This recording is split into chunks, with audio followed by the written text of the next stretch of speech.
Good morning and I welcome you all to Yadnya Investment Academy. I hope you all are doing good. My name is Anush Mukashin. स्वागत है आप सबका आज की ताज़ा खबर में। तो वर्ल्ड इकोनॉमी के साथ करने वाले हैं आज की ताज़ा खबर की शुरुआत। तो सबसे पहली न्यूज़ चाइना के बारे में बात करते हैं। तो चाइना ने इनके जो की लेंडिंग रेट है तो उसको अनचेंज रखा है and they are not opting for relaxing the credit basically like despite जो इनके ऑनगोइंग चैलेंजेस इकोनॉमिक चैलेंजेस चल रहे हैं in their manufacturing and real estate sector में। तो ये ओवरऑल जो लेंडिंग रेट है की लेंडिंग रेट तो उन्होंने अनचेंज रखा है एट 2.5%। अब ये रेट कौन सा है तो ये रेट है 1 year medium term lending facility का rate. This is MLF rate and overall ये फैसिलिटी अगर हम बात करें तो ओवरऑल इसका जो साइज है this is set to be at 182 billion yuan which is 25 to 30 odd billion dollars। इस पे जो रेट है बेसिकली ये जो लोन दिया है टू सम फाइनेंशियल इंस्टीट्यूशंस वो अनचेंज रखा है 2.5%। अब ऐसा ये भी कहा जा रहा है कि instead of cutting interest rates वो क्या टोटल जो स्पेंडिंग है तो वो चैनलाइज कर रहे हैं towards high priority sectors such as जो हाईटेक इंडस्ट्रीज है वहां पे। एंड चाइना के पास स्टिल रूम है इंटरेस्ट रेट कट करने का बट जो इनकी एबिलिटी है टू डू दैट तो वहां पे कुछ ना कुछ कंस्ट्रेंट्स लग रहे हैं बिकॉज ऑफ जो internal and even external factors है। सो देखना पड़ेगा आगे जाके कि कैसे ये इवॉल्व होती है स्टोरी। देन अगले न्यूज के बारे में अगर हम बात करें तो अगली न्यूज है Bank of Japan decides to trim bond buying keep rates steady at 0 to 0.1%। तो ओवरऑल बैंक ऑफ जापान का अगर हम बैलेंस शीट साइज देखें तो वो है $5 ट्रिलियन का। एंड एवरी मंथ जो बॉन्ड परचेसिंग होती है तो बॉन्ड परचेस करना मतलब कि they are purchasing the bond and giving out the money in the economy. तो $38 बिलियन का ये ओवरऑल ट्रांजैक्शन होता है बॉन्ड बाइंग एक्टिविटी होती है। नाउ इसी को वो ट्रिम करना चाहते हैं आगे जाके इसका लाइक इसका वो प्लान भी देंगे अगले 1-2 साल में वो कैसे ये ट्रिम करेंगे चीजें। आने वाले जुलाई मीटिंग में आई थिंक वो वहां पे डिस्क्लोज कर देंगे वो सारा डिटेल प्लान क्या होगा कैसे ये ट्रिम होगा। सो ओवरऑल अगेन ये एक अनदर स्टेप है towards unwinding it's massive monetary stimulus right. And इसके अलावा जो बैंक ऑफ जापान है तो उन्होंने जो शॉर्ट टर्म पॉलिसी रेट है तो वो अगेन एज एक्सपेक्टेड स्टेडी रखा है एट 0 to 0.1% के रेंज में with unanimous vote and again this was expected. Again जो सेंट्रल बैंक है like bank of Japan is again saying कि जो ओवरऑल इकोनॉमी है तो वहाँ पे एक मोमेंटम मतलब रिकवर होता हुआ दिखा है उन्हें momentum like the economy continues to recover moderately is what they are saying. अब तो इसके रीजंस क्या बोले तो प्राइमरली जो रीजंस बोले तो consumption is holding very strong ऐसा उनका यहाँ पे कहना है। देन अगली न्यूज के बारे में अगर हम बात करें तो एज सच ये एक आर्टिकल मुझे दिखा तो I thought I should discuss it here. Saudi Arabia ends 50 year petro dollar deal with US for multi currency sales. तो ऐसा यहाँ पे कहा जा रहा है कि जो ओरिजिनली ये साइन हुआ था तो 8 जून 1974 को साइन हुआ था and now like it's 50 years been past. तो ये डील अभी खत्म हो चुकी है एग्रीमेंट खत्म हो चुकी है। So overall as such like जितना मैंने देखा है तो it was just an understanding and ऐसा कुछ यहाँ पे एग्रीमेंट एज सच था नहीं। It was just an understanding and eventually अगर हम ये भी देखें कि non dollar like de dollarization का ट्रेंड तो वो तो पहले ही स्टार्ट हो चुका है ना। ये डील खत्म होना ना खत्म होना इस पे तो ज्यादा कुछ आई थिंक डिपेंडेंस है नहीं। दो जो डी डॉलराइजेशन का ट्रेंड है वो आगे कंटिन्यू हो सकता है ऐसे इंडिकेशंस भी है बिकॉज पिछले साल ही आई थिंक आफ्टर जो रशिया यूक्रेन वॉर उसके बाद ही एक युआन में ऑयल ट्रेड हुआ था। तो ओवरऑल एक de dollarization trade non dollar currency में ट्रेड होना अभी things are just in its nascent stage. But इसका इम्पैक्ट अभी जैसे ये न्यूज आई है तो कि जो पेट्रो डॉलर डील है तो वो खत्म हो गई है, बट डॉलर पे इसका अभी तो कुछ इम्पैक्ट हुआ नहीं है। ऐसे नहीं है कि डॉलर अभी पूरा हाफ हो चुका है। Like if you can even see the USD INR equation, तो that is still intact at 83-85, right. तो वहां पे ऐसा नहीं कि डॉलर 60 पे पहुंच गया, डॉलर इवन 30-20 पे पहुंच गया, पूरा जीरो ही हो चुका है, ऐसा ऐसा कुछ है नहीं। सो अभी in near term I think इसका इम्पैक्ट ज्यादा होगा नहीं डॉलर पे, बट जैसे जैसे ये ट्रेंड आगे बढ़ता रहेगा उसका एक इम्पैक्ट देखा जा सकता है। अब हम इंडियन इकोनॉमी सेक्शन की तरफ बढ़ते हैं। तो सबसे पहली जो न्यूज़ है यहाँ पे तो वो है इंडिया का होलसेल इन्फ्लेशन के बारे में। तो इंडिया का होलसेल इन्फ्लेशन जो है तो वो बढ़ा है 2.61% in May. Now this is seen at highest rate in 15th month since February 2023, जहाँ पे 3.85% था। एंड अगर हम वही अप्रैल की बात करें तो अप्रैल का WPI था एट 1.26% का। अब यहाँ पे अब ये ना एक टेबल देख सकते हो। सो ओवरऑल जो कमोडिटी सेट है इसमें मई मंथ की अगर हम बात करें तो प्राइमरी आर्टिकल्स जो है तो वो वहाँ पे एक हाइक दिखा है ऑफ 7.2% का। इसके अलावा जो फूड बास्केट है ओवरऑल तो वहाँ पे 7.4% का हाइक हमें दिखा है। एंड ओवरऑल ये जो स्पाइक है, recent spike in the WPI based inflation, that is again attributed to the key sector such as जो फूड आर्टिकल्स है, देन जो मैन्युफैक्चर ऑफ फूड प्रोडक्ट्स है, then crude petroleum and natural gas, इसके अलावा mineral oils and manufacturing sectors को। Then next news के बारे में बात करते हैं तो वो है अबाउट इंडिया के इंपोर्ट्स एंड एक्सपोर्ट्स के बारे में। सो ओवरऑल इंडिया का मर्चेंडाइज एक्सपोर्ट्स की अगर हम बात करें तो वो बढ़ा है बाय 9.1% से टू $38.13 बिलियन तक। नाउ आप यहाँ पे एक चार्ट भी देख सकते हो। सो ओवरऑल $38.13 बिलियन का एक्सपोर्ट रहा in the month of May. And Y basis पे ये ग्रोथ आई है 9.1% की। ना ये exports is again led by the increased shipments in engineering goods, commercial vehicles and smartphones. अगर हम इंपोर्ट्स की बात करें तो इंपोर्ट्स भी बढ़े हैं बाय 7.7% से टू $61.91 बिलियन। अगेन ये जो ट्रेड डेफिसिट है यहाँ पे तो वो वाइडन होता हुआ हमें दिखा है। अभी करंटली जो ट्रेड डेफिसिट आया दैट इज एट रफली $23.78 बिलियन का। अप्रैल में ये था $19 बिलियन का। तो ये वाइडिंग बेसिकली ये बड़ा है ट्रेड डेफिसिट। अब लाइक इंडियन कॉन्टेक्स्ट में अगर हम बात करें तो ये नंबर्स देखना इंपॉर्टेंट क्यों है, राइट।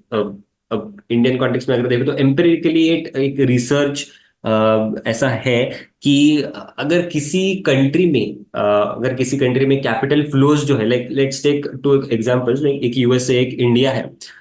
तो यूएस में रिलेटिवली जो फ्लो ऑफ कैपिटल है that is free flow, right, and India में to some extent is restricted. तो जिस इकोनॉमी में capital flows are relatively restricted, तो उस इकोनॉमी में the more dominant factor, currency के पर्सपेक्टिव से बात हो रही, करेंसी पे कैसा इम्पैक्ट, किसका डोमिनेंट इम्पैक्ट रहता है, तो उस पे सबसे डोमिनेंट इम्पैक्ट देखा गया है of this import net import data, right. तो ये जितना ज्यादा बढ़ता है तो उसका डोमिनेंट इफेक्ट आपके करेंसी पे होता है। एंड वही अगर हम फ्री फ्लो ऑफ मतलब फ्री फ्लो जिस इकोनॉमी में है उसकी बात करें तो वहां पे ऐसा देखा गया है कि जो इंटरेस्ट रेट्स है वो ज्यादा ड्राइव करते हैं टू द ओवरऑल करेंसी। सो इसीलिए इंडियन कॉन्टेक्स्ट में आई आई बिलीव कि ये जो डेटा है ये भी देखना उतना ही ज्यादा जरूरी है। आई एम नॉट सेइंग कि बाकी जो फैक्टर्स है वो इम्पैक्ट नहीं करते इंडियन कॉन्टेक्स्ट में, नॉट एट ऑल, बट जो डोमिनेंट इफेक्ट ज्यादा देखा गया है तो वो देखा गया about the import and export data. तो इसीलिए ये डेटा देखना भी ज्यादा जरूरी होता है।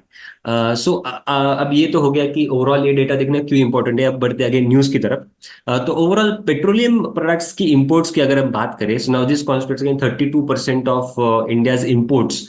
तो वो बढ़ा है बाय 28% से टू $19.95 बिलियन तक। अपार्ट फ्रॉम दैट, अब इस पेट्रोलियम प्रोडक्ट से इंपोर्ट्स के अलावा बाकी जो इंपोर्ट्स हैं तो वो रहे हैं in the segment of transport equipment, तो वो 32% से बढ़े हैं। सिल्वर अगेन 400+% की ग्रोथ है। वेजिटेबल ऑयल्स के केस में 28% की ग्रोथ है, एंड पल्सेस के केस में 181% से ये बढ़ा है। एक्सपोर्ट्स के केस में अगर हम देखें तो exports again driven by relatively again the petroleum products, again 16% की यहाँ पे ग्रोथ है। इंजीनियरिंग गुड्स जो कि 7.4% से बढ़े हैं। Electronic goods again decent growth 23% से यहाँ पे ग्रोथ हुई है। एंड टेक्सटाइल्स अगेन लगभग 10% की ग्रोथ यहाँ पे दिखी है। अब यहाँ पे अगेन थीसिस एनालिसिस ये भी दिया जा रहा है कि ये एक्सपोर्ट्स का नंबर बढ़ना इज अगेन इंडिकेटिव की जो वेस्टर्न नेशन से जहां जहां पे एक्सपोर्ट होता है तो वहां पे जो इन्फ्लेशन है तो वो एक स्टेबलाइज होता हुआ दिखा है। एंड हाई मतलब परचेसिंग पावर बड़ी है लोगों की बाय करने की। एंड जैसे जैसे इंटरेस्ट रेट आगे कट होंगे तो और भी ज्यादा ये एक्सपोर्ट्स आगे जाके बढ़ सकते हैं, ऐसे एक्सपेक्टेशंस है। देन अगले न्यूज के बारे में बात करते हैं। तो next news is about windfall tax. तो ये अगेन एक फ्लैश लाइक एक इंफॉर्मेशन है। इसमें कुछ जैसा न्यूज सच नहीं है, दो मतलब इसका इम्पैक्ट होता है on the oil companies Reliance पे एक्सेट्रा। तो यहाँ पे ओवरऑल न्यूज यही है कि जो विंडफॉल टैक्स है ऑन पेट्रोलियम क्रूड, तो वो घटाया गया है फ्रॉम 5,200 टू 3,250 मेट्रिक टन्स इस लेवल पे। राइट, अब ये 1 जून को आई थिंक 1 जून को 5,700 से 5,200 लाया गया था। एंड नाउ 5,200 से 3,250 तक ये लाया गया है। देन इसके बाद जो diesel and ETF aviation turbine fuel है तो उस पे कुछ चेंजेस किए नहीं है। तो ये थी like news related to the the windfall tax. Then बढ़ते हैं अगली न्यूज की तरफ। तो अगली न्यूज है UK overtakes China as India's fourth largest export market in the month of May. तो यूके अब इंडिया का फोर्थ लार्जेस्ट एक्सपोर्ट मार्केट है, जबकि चाइना फोर्थ लार्जेस्ट था। एंड यूके अगर मई 23 की बात करें तो यूके वो सिक्स लार्जेस्ट, तो अब फोर्थ लार्जेस्ट बन चुका है। एंड एक्सपोर्ट्स की अगर हम बात करें टू यूके तो वो अगेन बाय 1/3 बढ़े हैं to $1.37 billion in the month of May. जबकि चाइना को जो इम्पोर्ट्स एक्सपोर्ट्स है तो वो बढ़े बाय 3% से to $1.33 billion. Exports to UK कौन से प्रोडक्ट कैटेगरीज के हुए हैं? तो again machinery, food items, pharma products, textiles, jewellery, iron and steel and other products. Then India के जो टॉप 10 एक्सपोर्ट मार्केट्स है वहां पे एक अगेन ट्रैक्शन दिखाया, लेकिन ग्रोथ दिखी है अच्छी खासी, जो कि एक पिछले साल में कॉन्ट्रैक्शन सॉर्ट ऑफ दिख रहा था। देन इंडिया के जो टॉप 10 कंट्रीज हैं तो वहां पे अगेन मतलब ओवरऑल बास्केट में अगर हम टॉप 10 कंट्रीज का मिक्स देखें एक्सपोर्ट्स के केस में तो अगेन 52% टॉप 10 कंट्रीज कंट्रीब्यूट करती है। एंड ओवरऑल अगेन जो मर्चेंडाइज एक्सपोर्ट्स हमने ये न्यूज देखी 9% से यहाँ पे बढ़ा है। देन आप अगेन यहाँ पे एक इमेज देख सकते हो कि इंडिया का जो इंडिया के जो टॉप 5 एक्सपोर्ट डेस्टिनेशन है वहां पे कैसी कैसी ग्रोथ आई है। तो यूके हमने जैसे बात की थी कि 1/3 से बढ़ा, लाइक 33% से यहाँ पे ग्रोथ आई है। Then US has grown by 13% on a YY basis, UAE by 19.43%, Netherlands by 43.92%, then China has grown by 3% से। अब हम बढ़ते हैं अपने स्टॉक स्पेसिफिक सेक्शन की तरफ। तो स्टॉक स्पेसिफिक सेक्शन में सबसे पहले बात करते हैं जोमेटो एंड पेटीएम के डील के बारे में। तो सबसे पहले एक न्यूज आई कि ऐसे डिस्कशंस चल रहे हैं कि जोमेटो कैन मतलब Zomato is in talks to buy Paytm का जो मूवीज एंड टिकटिंग का बिजनेस है, उसको एक्वायर कर सकता है, उसको बाय आउट कर सकता है। एंड इसके बाद अब कंफर्मेशन भी आ चुका है फ्रॉम बोथ दी एंटिटीज कि yes the discussion stated in the media news is correct. अब ये जो ओवरऑल ट्रांजैक्शन साइज है तो वो देखी जा रही है at 1600 to 1700 odd crore rupees की। अब यहाँ पे जोमेटो का स्टांस क्या है? So overall again they are saying कि ये जो डिस्कशन है दोज आर ऑन, ये सच है। बट ऐसा कुछ बाइंडिंग डिसीजन अभी तक लिया नहीं है बोर्ड ने, एंड इसके चलते कुछ बोर्ड का अप्रूवल भी अभी तक नेसेसिटी नहीं बनी है कुछ बोर्ड के अप्रूवल लेने की। देन पेटीएम का स्टांस क्या है? तो पेटीएम ने भी यही कहा है कि जो ओवरऑल उनका फोकस है तो वो फोकस अभी payment and financial services business पे ही रहेगा, अलॉन्ग विद जो डिजिटल गुड्स ई कॉमर्स का बिजनेस है तो वहाँ उनका ओवरऑल जो मेन फोकस तो वही रहेगा। तो इसके चलते ये अगेन ये डाइवेस्टमेंट यहाँ पे देखा जा रहा है। So all in all I am trying to say कि everything is at a preliminary stage. अभी तो कुछ कॉन्क्रीट ऐसे सामने आया नहीं है। बट अगर ये ट्रांजैक्शन होता है, राइट, अगर ये ट्रांजैक्शन होता है Zomato goes for the transaction. तो Zomato will be able to expand its offering in the events business, just like जो Book My Show and all वो जो है. देन इसके बाद जो मैनेजमेंट है जोमेटो का, तो उन्होंने रिसेंटली ये भी कहा था कि they want to invest 100 crores in Zomato entertainment, जो कि सब्सिडरी है that will control the firms like event, live events and ticketing businesses. So all in all देखना पड़ेगा कि कैसे ये स्टोरी आगे बढ़ती है. देन नेक्स्ट न्यूज के बारे में बात करते हैं, तो वो है हिंदुस्तान एरोनॉटिक्स लिमिटेड के बारे में. तो HAL has said in statement that they has defence ministry ने इशू किया है request for proposal for 156 light combat helicopters. And overall जो टेंडर वैल्यू है that is seen at 45,000 crore rupees की, with helicopters to be acquired by the Indian Air Force and Indian Army. And इसमें से लगभग 90 will be acquired by Indian Army and 66 will be acquired by Indian Air Force. So overall again a positive one for the Hindustan Aeronautics Limited. Then इसके बाद Hyundai IPO के बारे में बात करते हैं. तो यहाँ पे Hyundai के जो शेयर्स है आउट ऑफ इंडिया, तो वो क्लोज हुए at all time high, right? And not only this, this is after, obviously this is after कि HMIL, that is Hyundai के इंडियन यूनिट, तो इन्होंने DRHP फाइल किया है. नॉट ओनली दिस बट इनके जो सप्लायर्स है एंड सब्सिडीज है इनके भी शेयर बढ़े, जैसे कि SL कॉर्पोरेशन बढ़ा by 14%, HL Mando and company again gain by 5.2% and किया कॉर्प अगेन गेन by 4.6% से. इसके अलावा अगेन ये जो बेट है इंडिया पे ज्यादा बेट है कि इंडिया में ज्यादा ग्रो कर सकते हैं because it's huge market and India is seen amongst the 4 largest market, 4 biggest markets after the US, the again Western Europe and South Korea. So overall इसी के चलते ये जो इनकी पेरेंट की शेयर प्राइस थी तो वो बढ़ी. एंड ओवरऑल अगर हम HMIL का वैल्यूएशन देखें कि ये क्या वैल्यूएशन पे IPO कर रहे हैं, तो ओवरऑल वैल्यूएशन यही कहा जा रहा है, targeted valuation is $18 to $20 billion का. एंड ओवरऑल IPO होगा ऑफ $3 billion का, जहाँ पे आई थिंक प्योर OFS है, प्रोमोटर विल बी सेलिंग 17.5% का स्टेक. देन वैल्यूएशंस अगर हम देखें in terms of P multiples, तो पैट जो है तो लगभग 4,500 करोड़ का पैट इन्होंने किया है इन FY23. FY24 का टोटल पैट अभी अवेलेबल है नहीं, 2009 monthly figures in the DRHP. तो अगर ये भी नंबर अगर हम देखें 4,500 करोड़ का पैट एंड रफली $20 billion का valuation, that is 1.7 trillion rupees. So overall 35 to 37 का PE मल्टीपल यहाँ पे निकल के आता है. एंड थोड़ा प्रीमियम है in comparison to M&M and even Maruti, but again growth अगर उतनी है तो even market can reward them with that. अब देखना पड़ेगा आगे जाके कि कैसे ये वैल्यूएशंस मिसमैच या वैल्यूएशंस पैरिटी आती है. अब हम बढ़ते हैं अपने बुक रिव्यू सेक्शन की तरफ. तो यहाँ पे एक बुक रिव्यू मैंने पिछले मेरे वीडियो में स्टार्ट किया था and the name of the book is the investment checklist. I call it a checklist approach.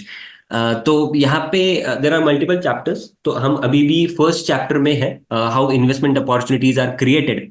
तो यहाँ पे हम यही डिस्कस कर रहे हैं कि पिछली बार पे बेसिकली हमने ये डिस्कस किया था कि जैसे अगर कोई एक ह्यूज सेलिंग आ जाए, लाइक फोर्स्ड सेलिंग आ जाए, जैसे कि 2008 में एक ब्लैक स्वान इवेंट आ जाए जैसे कि कोविड, तो ऐसे केसेस में एक अपॉर्चुनिटी हमें दिखती है, राइट. एंड सिमिलरली अगर कुछ कंपनीज में वन ऑफ इवेंट्स हो जाए, राइट, जैसे कि हमने पॉलीकैब का भी एग्जांपल देखा, तो ऐसे वन ऑफ इवेंट्स में एक अगेन अपॉर्चुनिटी हमें कंपनी स्पेसिफिक कुछ चीजें हो जाए तो वहां पे भी एक अपॉर्चुनिटी हमें दिखते हैं. This is investment opportunities are created कि अगर कंपनी अच्छी है एंड उसके साथ अगर कुछ टेम्परली कुछ बुरा है तो then one can again research and try and understand कि क्या करना चाहिए. तो पिछली बार हमने ये टॉपिक एंड किया था एट दिस एंड मैंने कहा था कि हम अगले वीडियो में एक एग्जाम्पल देखेंगे, तो अब हम ये एग्जाम्पल देखते हैं. सो ये स्टोरी है of company named heartland payment solutions. तो ये कंपनी का नाम है heartland payment solutions. This company was engage again, this company was later acquired by another global कैसे करके कुछ नाम है, कंपनी का, तो उन्होंने एक्वायर कर लिया था इसको। तो ये कंपनी काम क्या करती थी, तो they were engaged in providing physical card machines and payment processing services. तो जो कार्ड रिलेटेड एक्टिविटीज करने के लिए जो मशीन चाहिए वो ये सेटअप करते थे in small and mid sized merchants के रिटेल शॉप्स पे, जहाँ पे जो कस्टमर्स हैं तो वो credit card through, debit card through transactions कर सके। तो ये ओवरऑल सेटअप है। अब स्टोरी स्टार्ट होती है इन 2008 से। सो 2008 में कुछ हैकर्स थे, तो उन्होंने कुछ मालवेयर या स्पाईवेयर इंस्टॉल कर दिया कंपनी के, मतलब हार्टलाइन कंपनी के नेटवर्क में। And that allowed them gaining access to the systems that process जो ट्रांजैक्शंस है वाया दी, जैसे कि ये payment credit card services companies होती है, जैसे कि Visa, Mastercard, Discover and American Express. तो यहाँ पे इनको एक होल्ड मिला कुछ हैकर्स को, एंड वहां पे उन्होंने डेटा लीक किया, ब्रीच किया बेसिकली। अब ये अगेन न्यूज ये फैल गई overall through, again as usual like media outlet से, न्यूज़पेपर से, एंड थोड़ा एग्जैजरेशन भी हुआ यहाँ पे कि बिग डेटा ब्रीच हुआ है, ऐसा हुआ है, वैसा हुआ है। एंड ओवरऑल कुछ नंबर्स सम अप किए गए एंड ऐसा कहा गया कि अब ये जो हार्टलैंड कंपनी है इसको $500 मिलियन के लॉसेस हो सकते हैं, like they need to pay $500 million to all these like card companies जो वीजा एंड मास्टर कार्ड है। अब ये कौन सा पेमेंट है, तो payment is to re issue each affected card. तो लाइक वो जो पहला अफेक्टेड कार्ड था उसको चेंज करके दैट वे, राइट। एंड ये जो पर कार्ड अगर कॉस्ट अगर हम देखें तो ये मानी जा रही थी $2 पर कार्ड की, राइट। एंड इसका इफेक्ट क्या हुआ इस ओवरऑल न्यूज एंड ऑल का, तो stock just like tank, like $18 से $3.78 तक ये स्टॉक गिरा।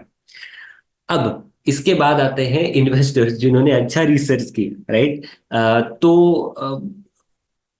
एक सेट था of people, again they did their own research कि रिसेंटली एक सिमिलर ब्रीच हुआ था in the case of TJ Max and marshals, जहां पे अब हमने तो डिस्कस किया कि ये जो टोटल कॉस्ट बताई जा रही है दैट इज एट $2, राइट। $2 पर कार्ड बाय द वे। अब रिसेंटली जो ब्रीच हुआ था, सिमिलर केस हुई थी in the case of TJ Max and marshals, तो वहां पे जो सेटल हुआ था कॉस्ट पर कार्ड, तो वो सेटल हुआ था एट 70 सेंट्स, राइट। अब कहाँ $2 एंड कहाँ 70 सेंट्स, राइट। सो ये this is a wide gap.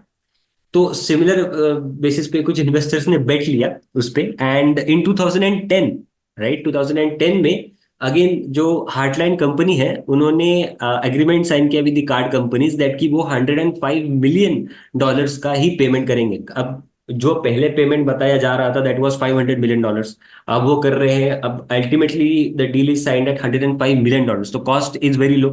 And ये जो ओवरऑल कॉस्ट आई that is again at 81 cents की, 81 सेंट्स पर card, which is again in line with TJ Max and Marshalls.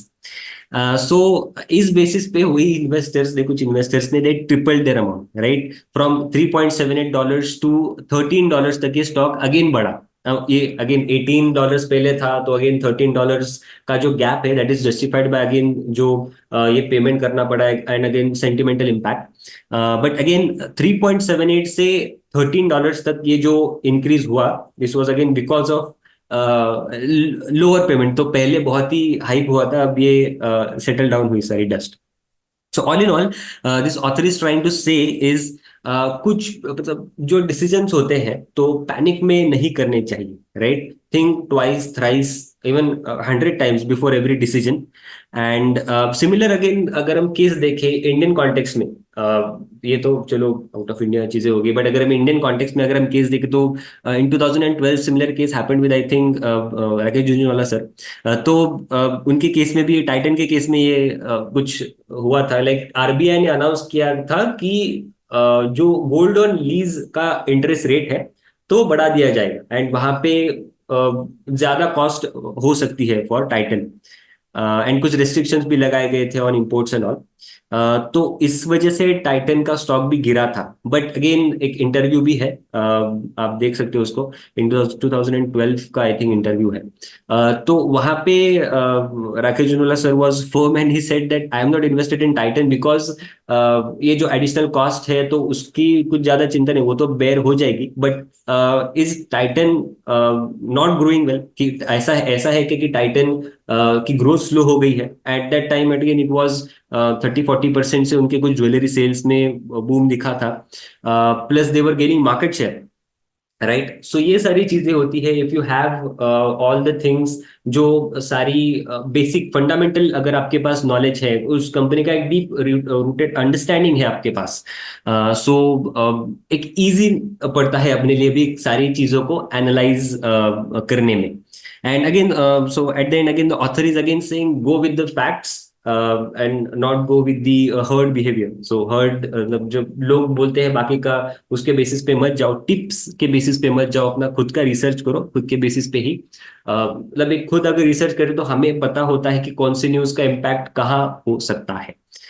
So this was it. I hope आपको ये ताज़ा खबर और ये छोटा सा मेरा बुक रिव्यू का एनालिसिस अच्छा लगा होगा। ऐसे और वीडियोस के लिए हमारे चैनल पे बने रहना, वीडियो को लाइक करना, शेयर करना और चैनल को सब्सक्राइब करना मत भूलना। मिलते हैं अगले वीडियो में। Thank you so much.